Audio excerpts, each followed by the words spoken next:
Drum roll, and we are live. Joe Furla, what's going on? How are you today? I'm doing well. How you doing today, Stetson? Awesome, doing great. We hit the go live button. I have this stream playing somewhere else. It's messing with me. I have to find it in my sea of tabs. But while I do that, Joe Furla is head. I was gonna say head automation. I don't know if that's accurate. He is head nerd at Enable. Joe, can you give us a little bit of an intro of who you are and what you're up to today? Yeah, so I don't think I'm the automation head nerd at Enable. I think Marc Andre holds that particular title because he's been working with PowerShell for like 3 decades now. But my realm of expertise, I am the Insight Mac Analytics Cloud Commander um, and operational efficiency head nerd here at Enable.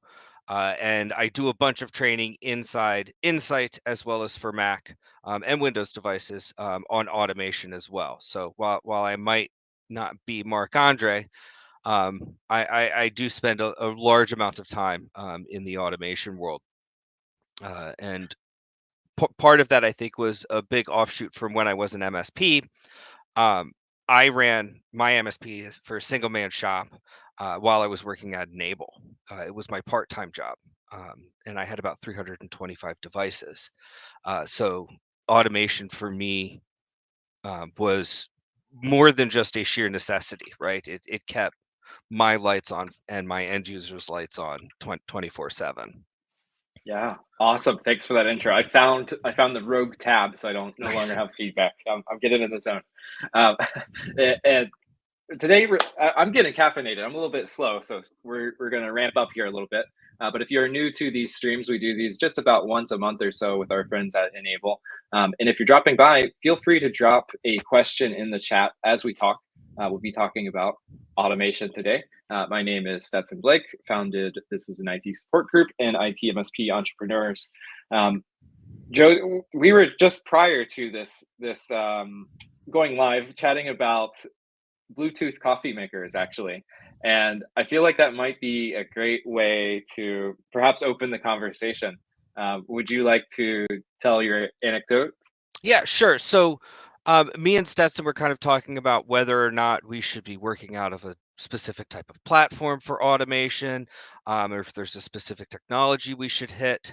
And my answer to that is automation can happen wherever and through whatever platform you need. But the nice funny example that I had is one of the MSPs I worked with prior to being a head nerd, was a retired NASA IT support manager for the Mars program. And he automated everything he could. The thing that always stuck out to me the most was he had a monitor through his RMM platform that would monitor his security system. And if the security system was triggered before 8:30, a piece of automation would run, check to see if it was before 8:30, check to see if a command had been sent by that piece of automation within the past, I think it was like hour and a half. And if it hadn't, it would send a command to his Bluetooth connected laptop coffee maker to start his coffee brewing, so that the minute he unlocked his door, he would show up to his desk and have a fresh cup of coffee right there waiting for him. Amazing. Um, I am very, very jealous. I definitely need to have automated caffeine intake, I think. Uh, so, Joe, today we're going to be talking about automation, of course. This topic is a little bit broad. If you saw the title, it's automation and why it's needed. Maybe we could, we have that amazing coffee anecdote, but perhaps we could start by giving some guidance to folks if they're working in an OSP or an internal IT department, where they can start to think about what exactly to automate. Like, which systems are we talking about here? yeah, so to kind of narrow the scope, if you will, primarily when I think of automation, I'm thinking of our remote monitoring and management tool or our remote access tool. right? Be it something like Take Control from N-able or TeamViewer or Log Me In or whatever you're using as a remote access tool, it's always going to have a script repository. And then remote monitoring and management tools, whether it's a internal IT single tenant, high powered enterprise level tool down to the MSP multi-tenant RMMs, they're always going to have not only a script repository, but the ability to run scripts in a fashion of your choosing. So when we look at scripting or we look at automation, right, we think, at least I traditionally think of PowerShell, Python, Bash, Shell, something along those lines. And the RMM platforms do also offer additional tools that count as automation. So when I talk to an internal IT department or an MSP, I tell them I want 70% of their day-to-day service delivery to their end users automated. And if you're just looking at scripting, that's a big ask, right? But I think we tend to forget that some of the basics there, like automated patching on a weekly basis, automating your backup schedule, automating your, if we're still using it, antivirus scanning schedule, that counts as automation. But most often than not, I think we sit in the buckets of, reactive, right? Technician runs at automation, proactive, um, automation that's going to run on a set schedule to take care of issues before they pop up, and then self-healing. If something in our RMM fails, like a check or a monitor, right, we run this piece of automation automatically. So I think that kind of Yeah, maybe for sure. That broadens, but hopefully narrows down the topic a little bit. I certainly think it does. I have a few questions, and I'm sure our viewers do as well. So you're mentioning some of these different, things that can be automated. I imagine that's pretty overwhelming if you're an MSP thinking about, Hmm. you mentioned the 70% number and thinking about backup and patches and all these things floating around. How should MSPs or IT departments think about, like, where do I go first? Is there some kind of checklist? How can we, like, get this as some concrete thing to go after? Yeah. So I think there's going to be a couple things that are kind of givens. I don't quite want to call them table stakes, but I think they're givens in the automation world. And those are going to be the tools that are built in to your RMM platform, or at least are traditionally built into your RMM platform. So patch management, right? Uh, I'm of the opinion that if we're going to manually patch, we should take no more than 5 clicks per patch to get it to the devices we want, not the individual device. But I'm also a big fan of, more often than not, what I'm really looking at pushing manually are going to be those C-band patches from Microsoft that show up the third week of every month, or whenever some 3-letter slash number organization tells us, hey, you have to push this. Um, so I think patch automation's a given. I tend to think your basics of backup, maybe EDR, and some of the remediation involved with that, or if we're using a traditional AV, the scanning and remediation. I think those are given items. So typically, when I'm talking to an MSP about where we want to start with automation, I'm telling them to go to their contract. If you're an internal IT department, you're still going to have a statement of work to look at starting with, and a series of standard operating procedures. And for both sides of that coin, MSPs or internal IT department, I think that's the best place to start, right? Those are the items that will get you fired, either as an employee or as an MSP, right? If you don't fulfill those obligations, they tend to be the most repetitive tasks. So, like, I look at uh, automated self-healing and proactive maintenance there for a lot of things almost joining hand in hand, right? At least in the Windows world, a great example of this is a print spooler, right? Well, at boot or very close to boot, I'm going to run some proactive maintenance to make sure that the print spooler is running, because it's the most annoying service of all time. But I'm also going to have a Windows service check that runs almost that same piece of automation if the print spooler is not running, right? So I look at these proactive and self-healing items that I can take from my SOPs or my statement of work and automate as much as I can.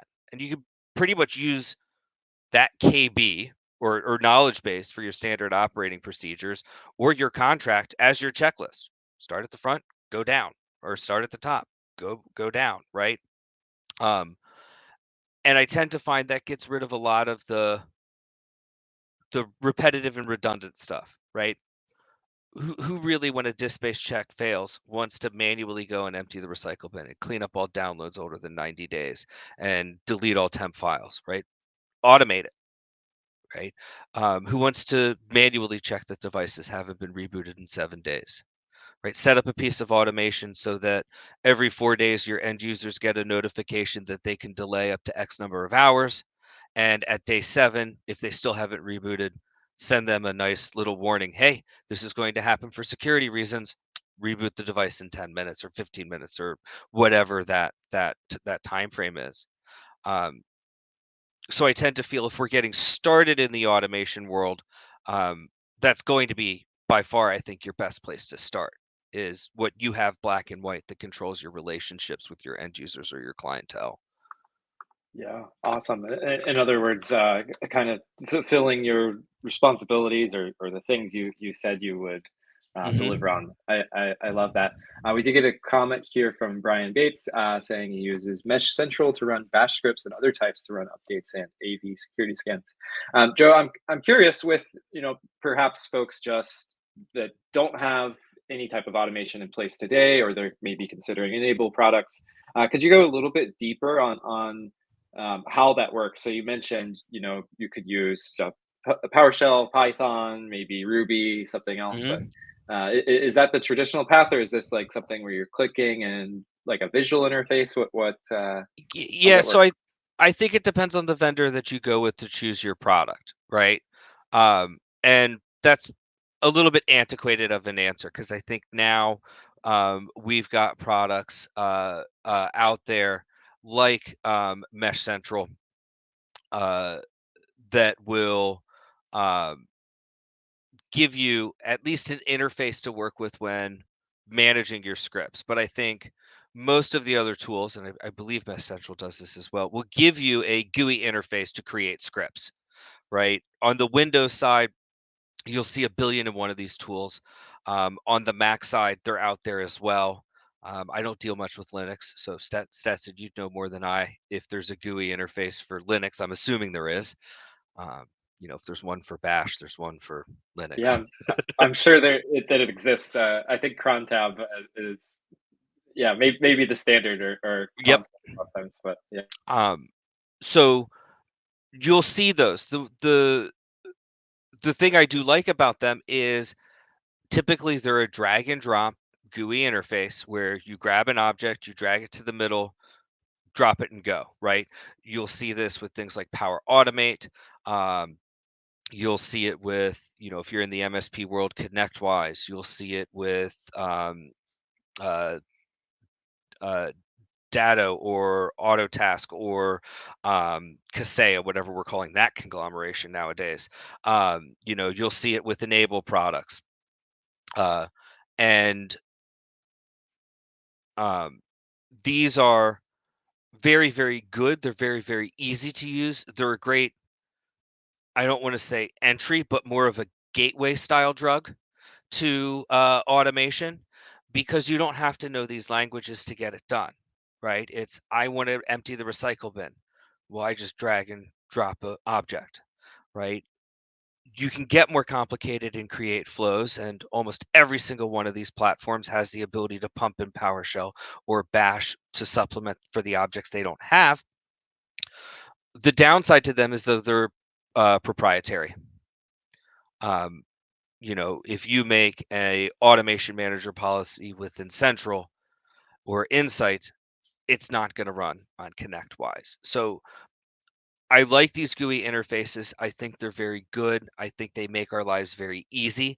I think we need to be cognizant of the fact that proprietary sometimes isn't the best deal. So learning PowerShell and Bash at I think a minimum are going to be your two primary places to sit, right? Bash, because if you can write something in Bash more often than not, you can also automate for a Linux device. It's like 90% compatible, ish. And And Mac then, as well. well, yeah, I'm saying, I'm sorry, I was assuming Bash was understood to be a Mac Sure. automation No. item, right? Um, what was it, 97, 97, 98? Shell came out, right? And then Bash Born Again Shell came out of that. We're now to Z Shell, I think. Um, uh, and PowerShell, right? PowerShell for your Windows devices. They're easy to learn, they're easy to handle.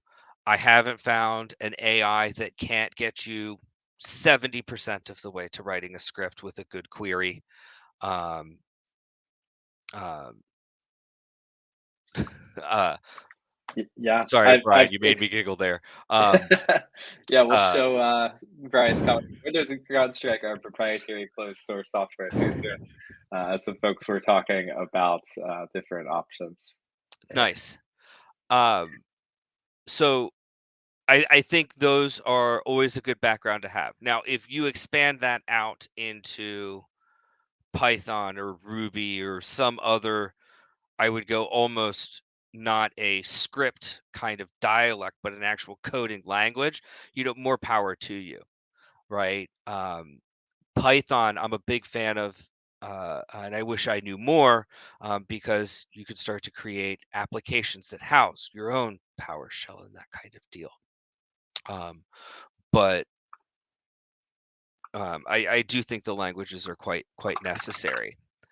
One of the questions we have that I'll kind of jump in to go away from how to automate for a second, into a little bit of why we want to automate.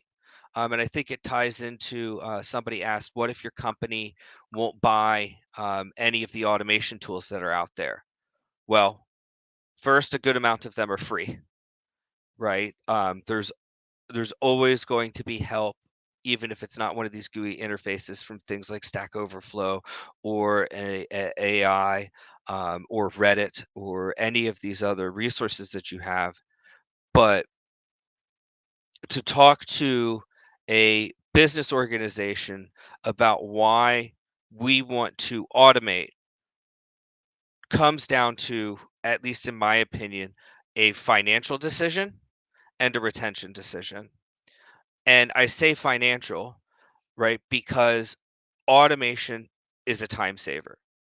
So let's say, for instance, I put 5 hours into automating a task that traditionally takes 15 minutes on a device per month, and I'm managing 100 devices, right? This could be a series of server monthly maintenance items that we're looking at doing manually on a device. It takes me 15 minutes per server. I have 100 servers, right? I'm now to the point where, okay, well, that's 25 hours in a month. If it took me 5 hours to automate it, I'm turning back in 20 hours that first month, right? I'm going even further and, returning maybe 22 or 23 hours month over month, because you still have manual work if the automation fails.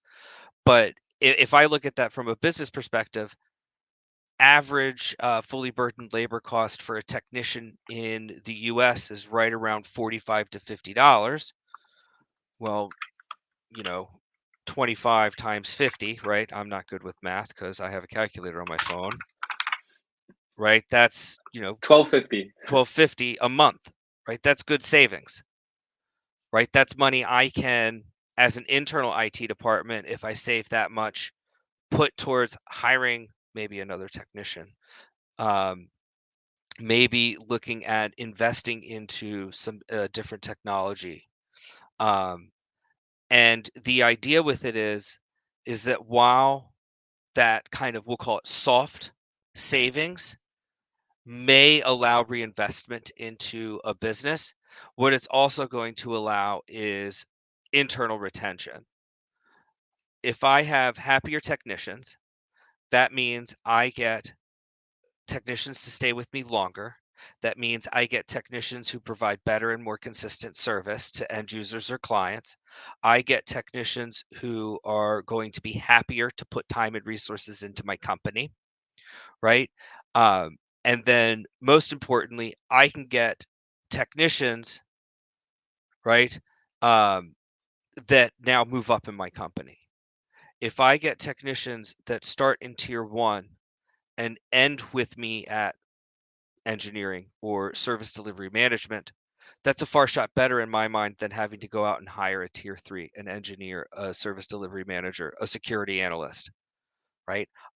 I can take that time, still pay them to do work, but I can have them learn something, right? And that evolution is something that I see being a very good thing. Um, Yeah, great points. I think at kind of a surface level, that all makes a lot of sense. And Joe, this might be less of a "why is automation good" question and more of a question of persuasion. But I'm looking at some of the comments here from this user, Sir5574, saying, let's see, can't use anything like that either. Unfortunately, have used to do work and rely on must have support contracts. Had that conversation with management. They don't calculate soft costs like that because they're always going to be paying you anyways. That was the response. That and how many of you are we laying off to buy said product or tool? Any advice, I guess, for folks that might be in the same position where perhaps management it's just not getting through. so I would say when you're looking at a tool for automation to kind of hit the support contract item, um, look at the RMM built items. So while um, Enable might not support the PowerShell that you pump into the automation manager, we support our automation manager. If the objects aren't properly running, or if the tool itself isn't properly running, we do provide that support. So with these paid, you know, interfaces or these paid RMM contracts, or subscriptions, you should be able to find that support. Um, you know, when it comes to the answer of how many of you are we laying off to buy said product or tool, right? My response back to that is, well, there should be something built into what we're using to do remote monitoring and management. Almost every one of them has it. I haven't seen an enterprise product that doesn't have something. I haven't seen an MSP product that doesn't at least have something. So there should be something to be built in there.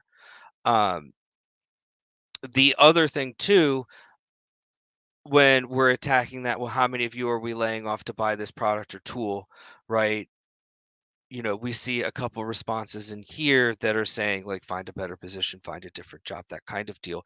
And I know that's the kind of the joke, and it's easier said than done, but that's also kind of the thing, right? If I'm a support technician and I have a task that I do 200 times a month, and it takes me, I don't, I don't mind if it's 5 minutes or 50 minutes or an hour.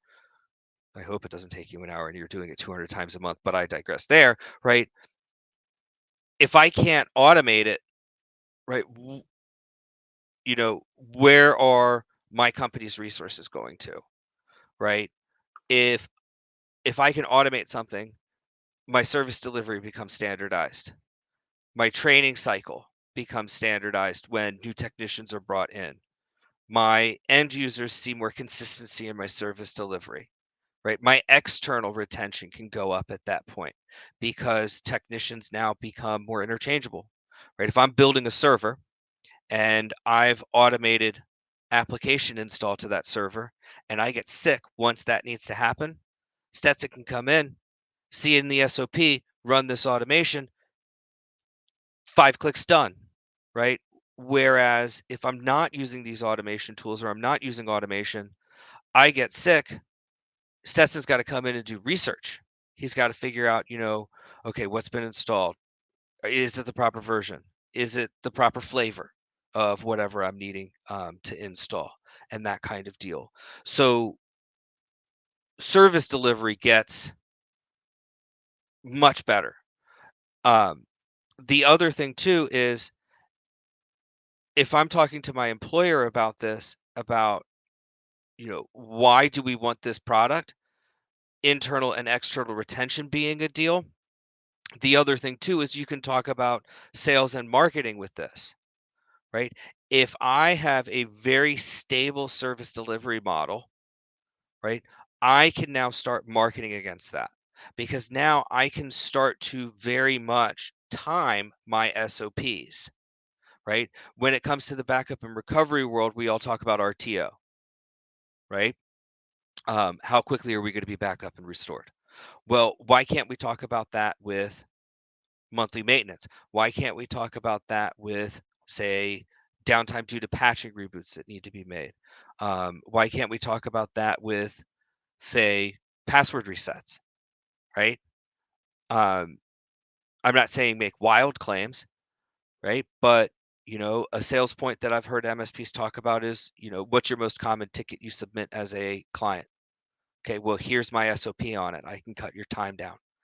Mr. or Mrs. End User or Mr. or Mrs. Prospect, I can now provide you with more productivity during the day, right? Because that's what we're selling as MSPs, is productivity and peace of mind. And if I can increase that somehow, right, that's always good. And to kind of, I don't want to be glib about it, but automation and that evolution of your service delivery at an MSP, I see that as the primary way technicians get promoted, right? You don't automate yourself out of a job. You automate yourself into a promotion and a pay raise, right? So if that path isn't quite available, right, that tends to become a very difficult thing in my mind. That being said, there's certain things we have to be aware of that we're doing with automation, right? I've got an MSP who works specifically with DoD clientele, right? And they are so far into the compliance world, it's insane. There's certain things they can't touch with automation that maybe other MSPs take for granted. So, hopefully maybe that gives us some information or some ammo that we can go back with. Yeah, that's all really great stuff. I hope that helps, Sir 5574, whoever you are. I know Brian and some others. Yeah, had that. Like, I'll find a better position. Yeah, just to piggyback on that too. Maybe if you're able to just start automating things and kind of prove the value.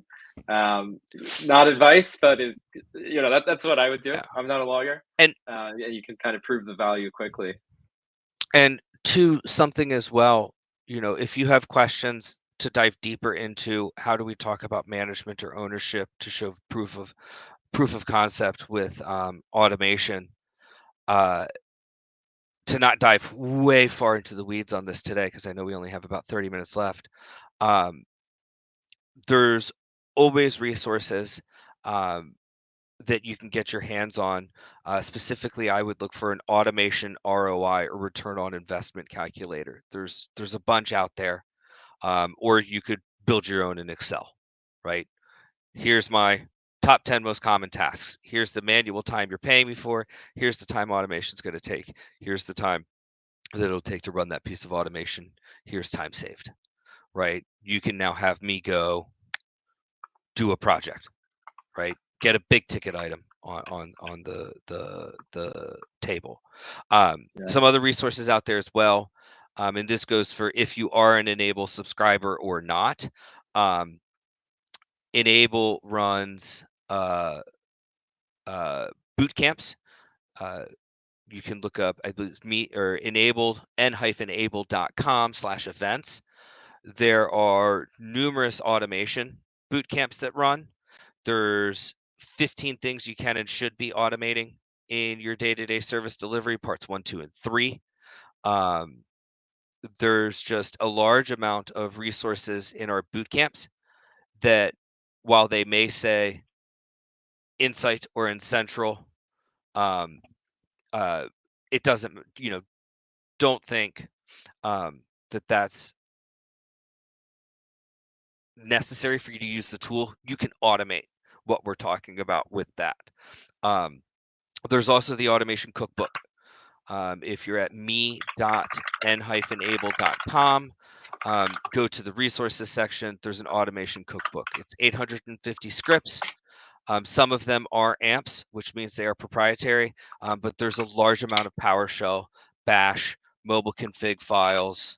I think there's a couple bits of Python. There's a little bit of Ruby in there. Take it, run with it. It's yours, right? We put that up there not because we want only N-able partners to take advantage of it, but because we're of the mind of healthy market, healthy vendor, right? And utilize these resources that are at your fingertips. One of the things Awesome. that you might Go ahead.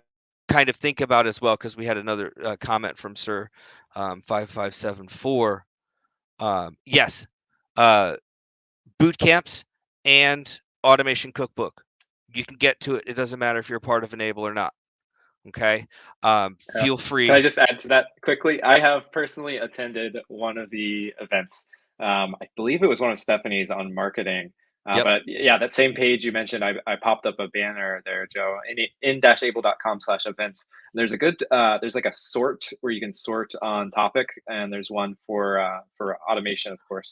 Yep. But yeah, they're really high touch and really interactive, kind of like these sessions. So definitely take advantage. And you can get basics of PowerShell. You can get basics of automating on a Mac. You can get basics of, Mac admin management. You can get basics of, again, the 15 things you can and should, parts 1 through 3, right? So there's always going to be some items there.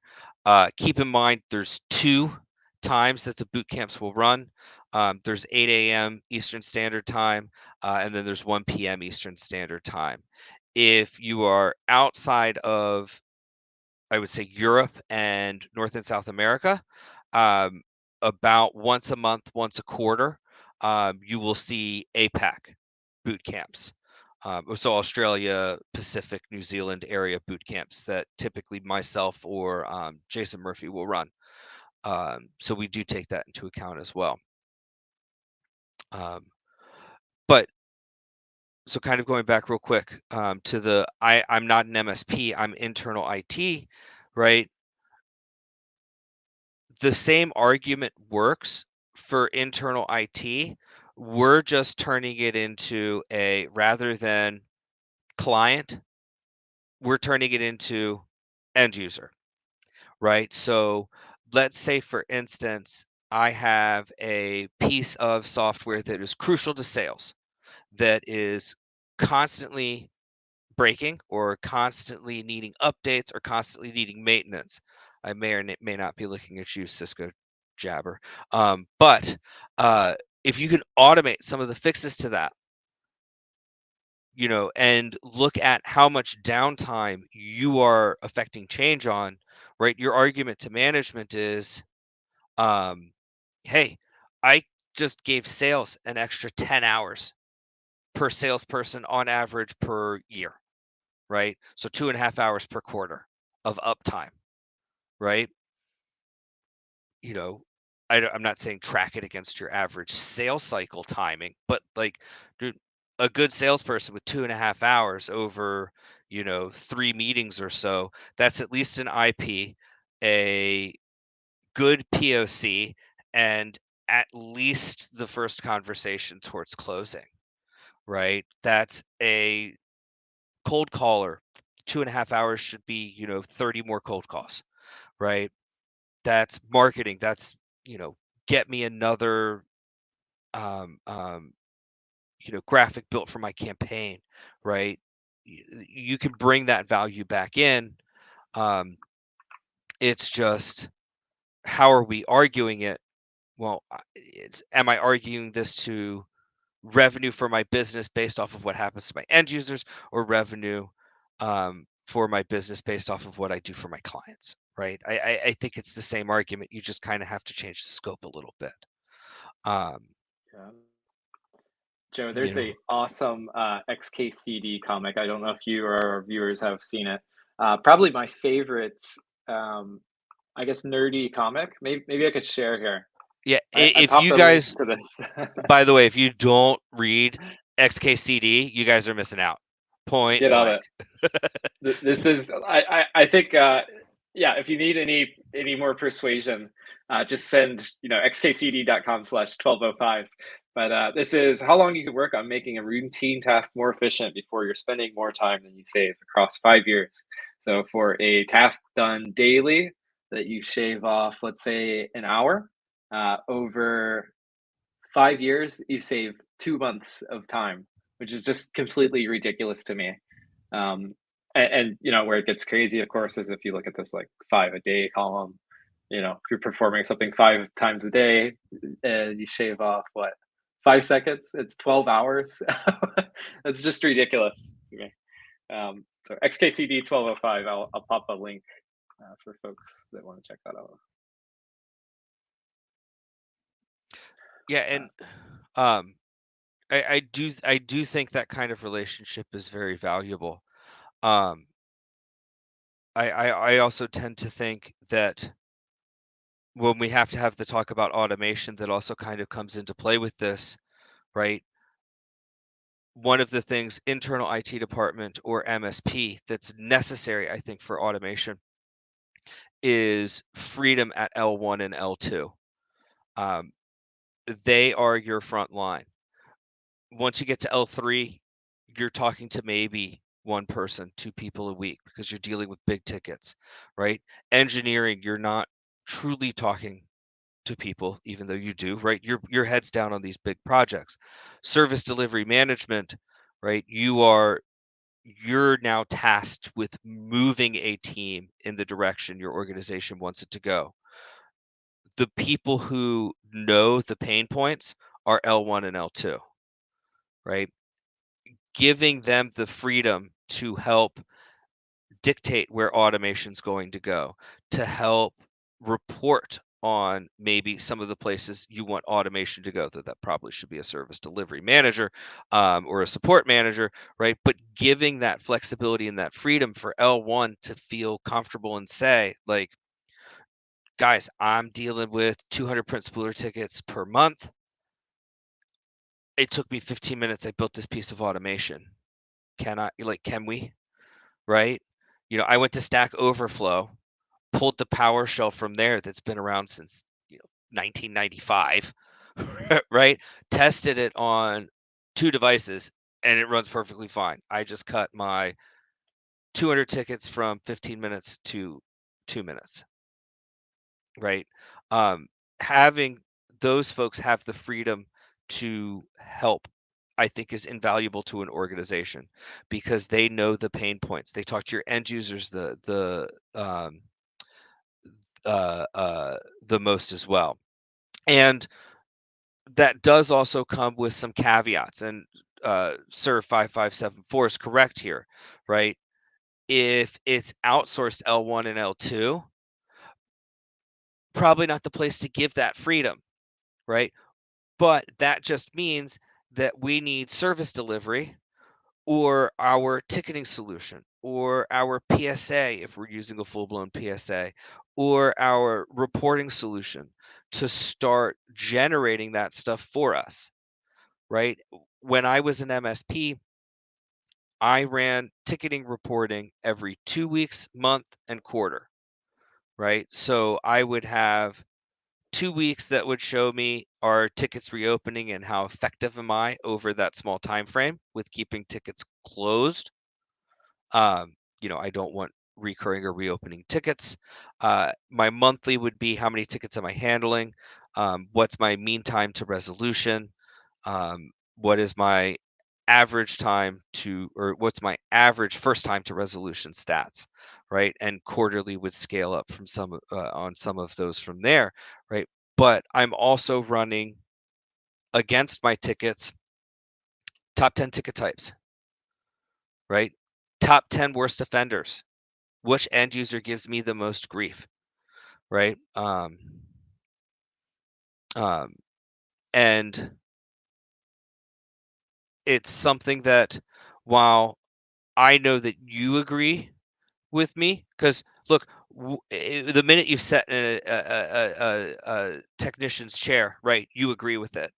I'm kind of just going over things that I think we take for granted as techs a lot of the time. Um, so it's one of those things that we as technicians for years have been thinking about this, right? If you're L1, L2, or L3 support, you're also the same person that probably at 10 was getting frustrated that, you know, your parents' laptop that you were borrowing was slower than the desktop. All right, what'd you do? You punch a hole in the wall, run a cable up to your room, right? We always think about this. Um, so, putting it into words and kind of going back to these basics is always something that's nice as well because we forget about it. For us, it's second nature. For the company we work for, it may not be. Um, Totally. Yeah, lots to unpack there.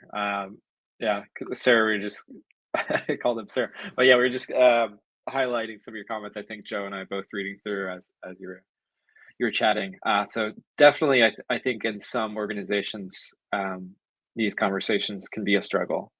yeah, I definitely agree, sir, with your or sir 55574 with your comment because it's not incoming net revenue, right? Um, and I tend to feel a lot of companies forget that operating costs and lessening them can be a form of revenue. And I know, again, I'm talking MSP numbers, um, but when we look at MSPs, if we look at MSPs of the same size, so we'll say roughly 2,000 devices. Well, that's probably a big number. We'll say roughly 5,000 or 500 devices, an ARR of roughly 2 million, right? If I am automating almost nothing, so my operational maturity is very low, I'm going to see either a negative um, uh, uh, revenue or very small. But if I'm up at the high end of operational maturity, um, where I'm looking at, that 70% number actually being hit, right? We see MSPs with that same annual recurring revenue of 2 million looking at 500 to 600, possibly higher $1,000 profit, right? And that's operational maturity that attacks that number. So, you know, it's again a very difficult thing to change a company's mind, but also make them think about that operational cost, right? Totally. Yeah, it's funny. It seems like I see that kind of problem all the time. Folks that are working at companies that I mean, I don't want to put their company down, but seem to have maybe antiquated beliefs or they're just kind of not thinking from an IT's perspective. So in my brain, I'm thinking ahead to perhaps future topics here on corporate Right. persuasion or something like that. It's a really tough position to be in.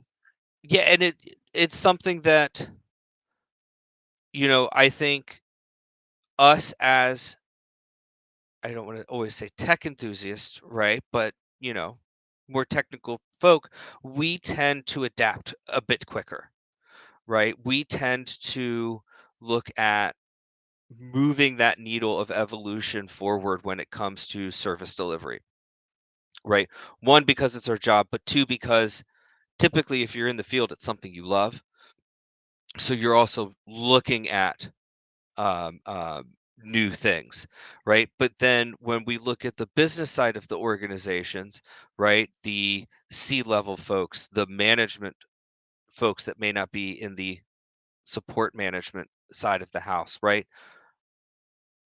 One, they're not always equipped to deal with the continual education that fast-paced technological change um, requires, right? And we can look at, you know, examples like, the Wright brothers to the moon, right? That was 60 years. If you're not in that field, you're not keeping up with that, right? But for us, look at 2019 to 2024. right? So um, there's always things we have to keep in mind with that. So maybe educating in the realm of technology is worth it, but also utilizing that knowledge of like, hey, this is an older mentality. Sales has been sales since Rome, right? Sure, there's been other methods that have been come out. They've been named different things, that kind of deal.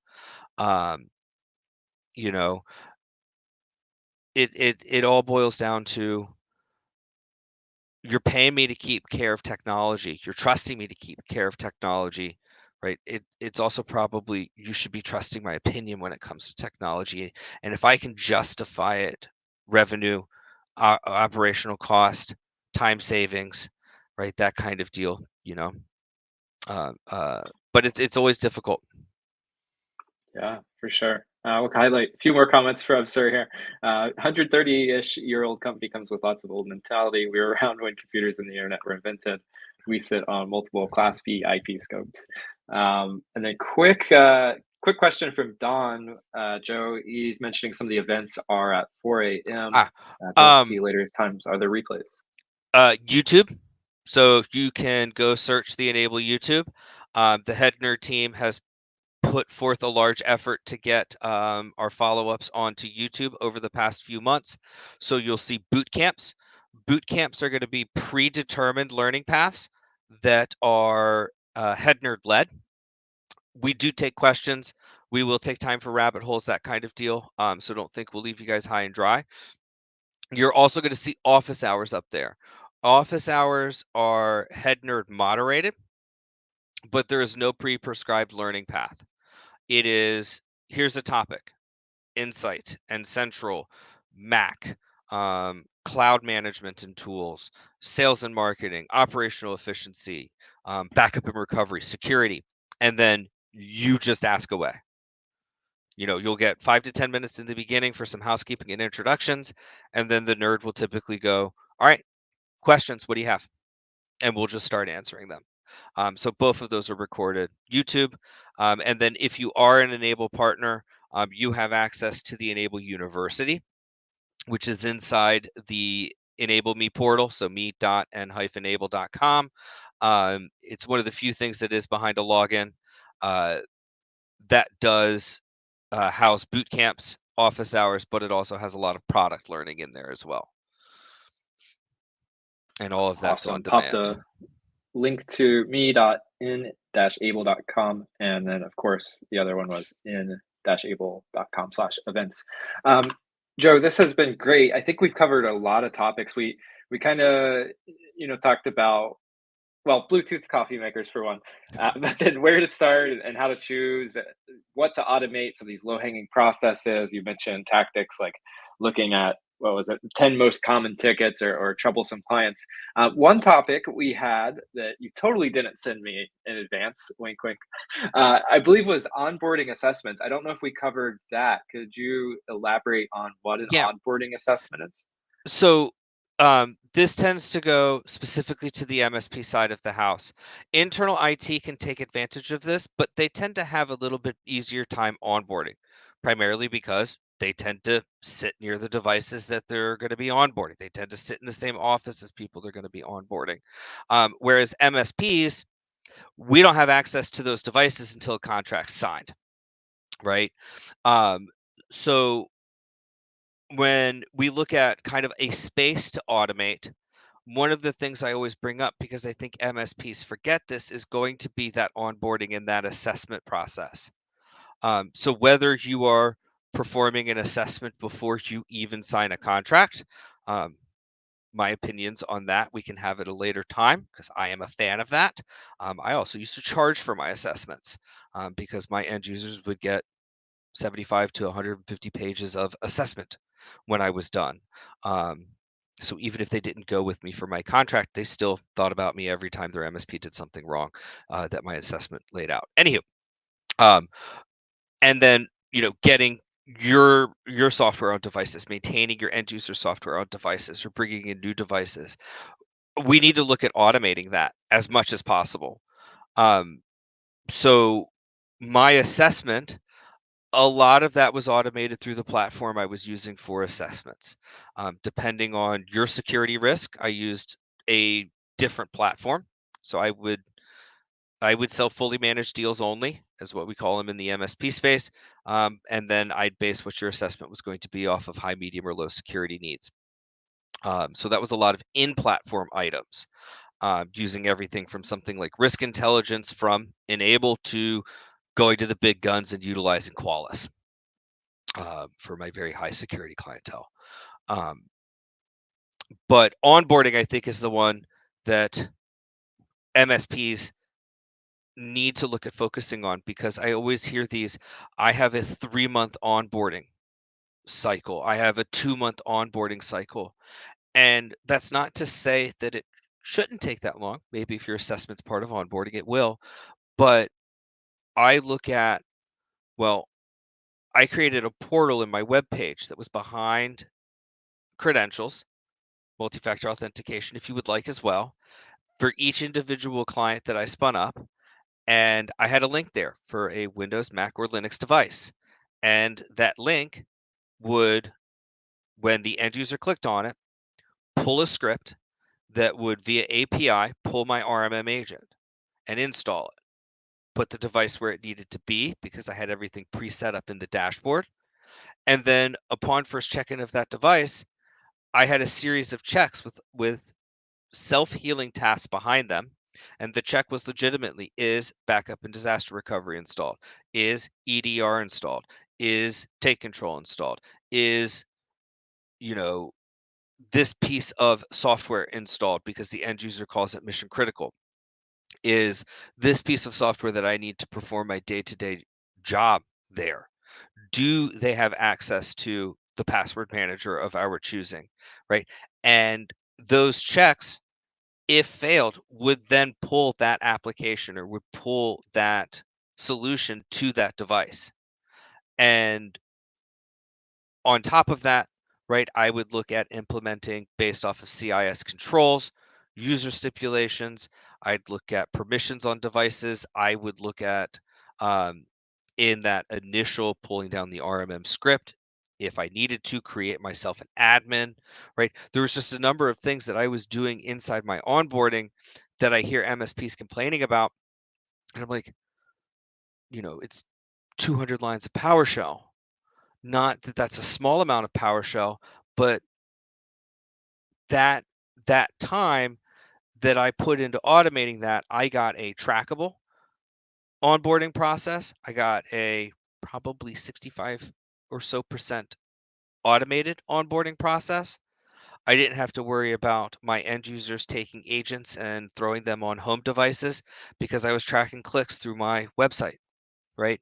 I added a bit more security into my onboarding. Remote onboarding got a whole bunch easier, right? So that automation of onboarding is something I believe MSP should take a look at.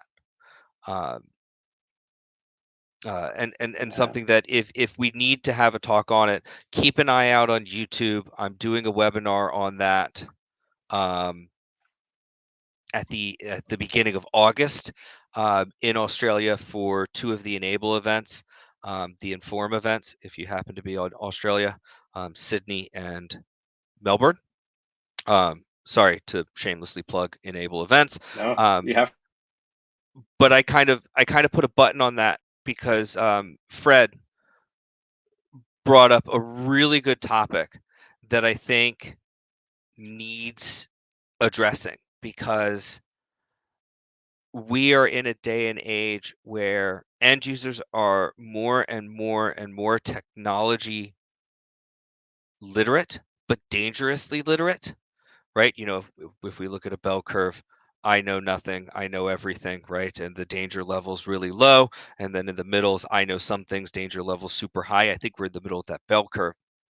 But end user self-service is an awesome thing to implement.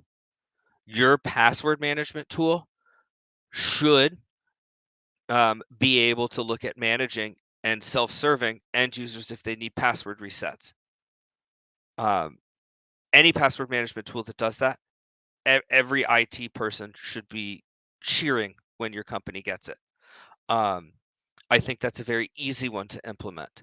The other low-hanging fruit I have there is most backup and disaster recovery tools come with some type of mounted or mountable read-only virtual drive that should be set up for end user access to file and folders in the event that they delete something off their device, right?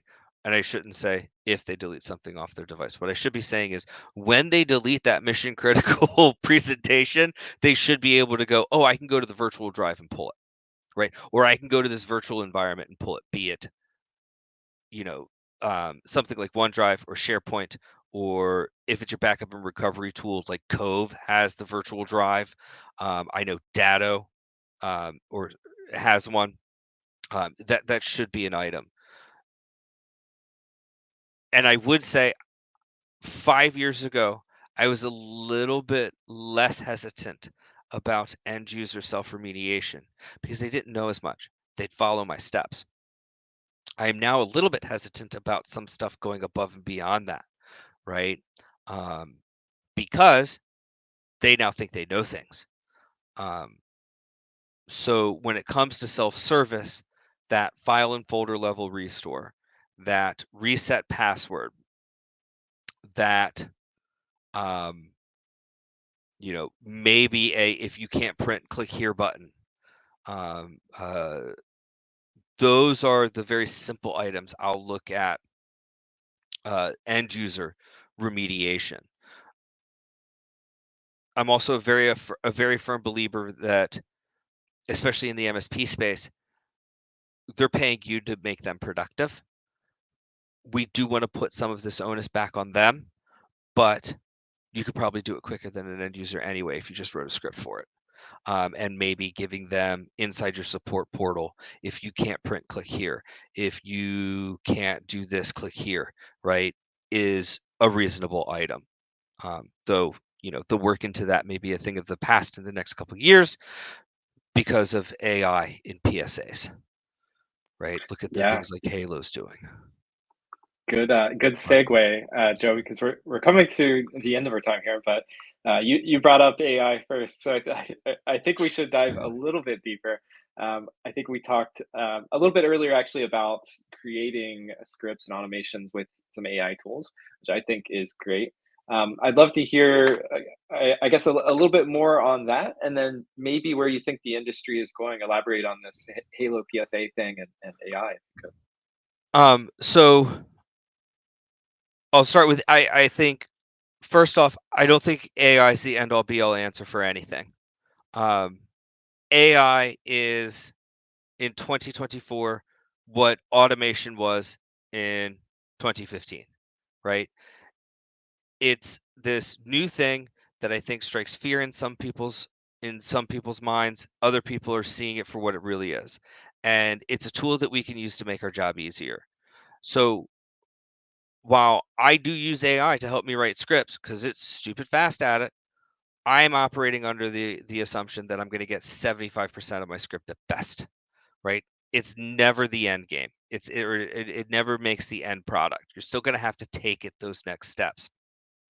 So I think AI is very good in the front line of automation at two things: helping us generate our scripts, and then if you have a private AI that your company's provided you that can get access to certain private information, names, phone numbers, addresses, that kind of deal, having that AI do reporting for you is always quite nice.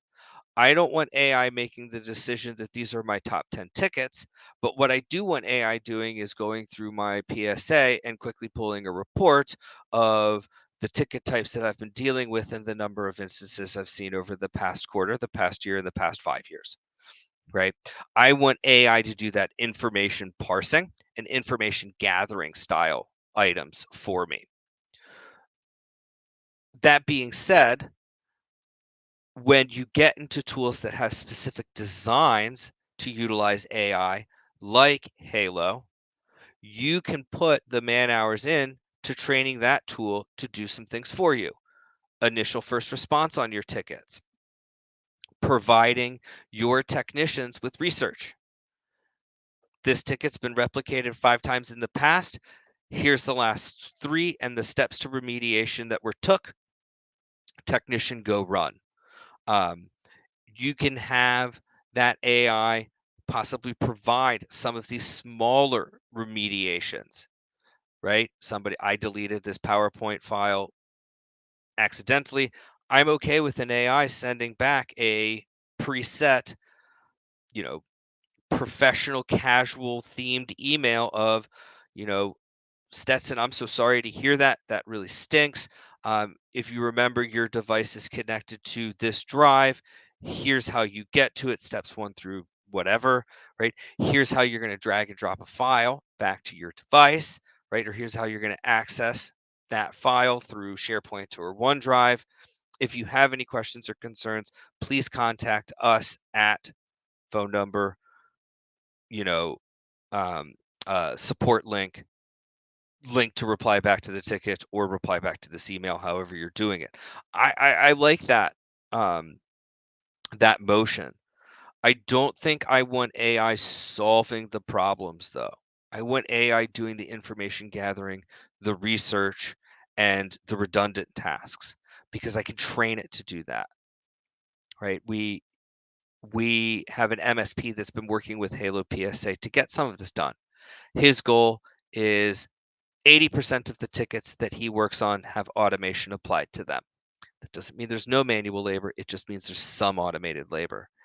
And his estimate is 10,000 to 20,000 tickets are necessary to properly train the AI.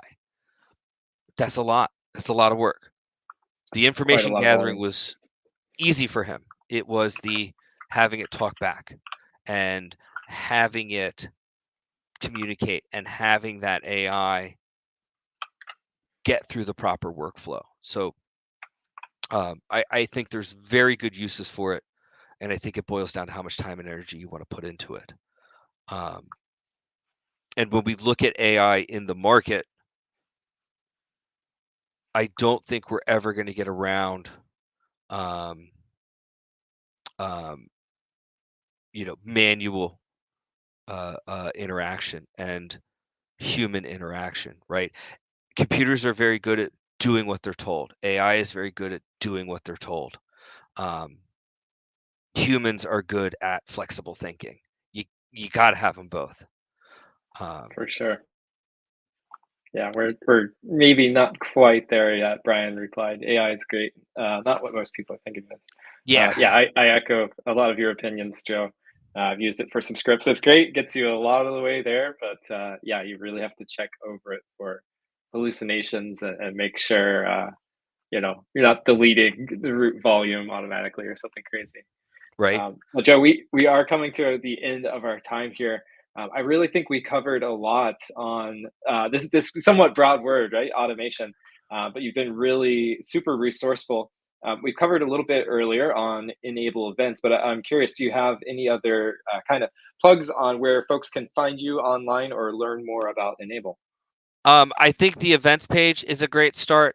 I think the me.enable.com portal is a great start, whether you're a partner or not. Both of those places are quite nice. You can also find me on LinkedIn, Joe Furla. I'm the only head nerd with super long hair. I'm pretty easy to find. You can catch me on Reddit from time to time as Head Nerd Joe.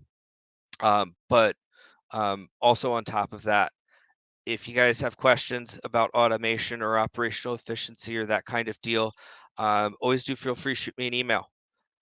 Joseph.furla@enable.com. Automation is not the only topic I'll cover. It can be, Enable questions. It can be operational efficiency, like I mentioned, Mac.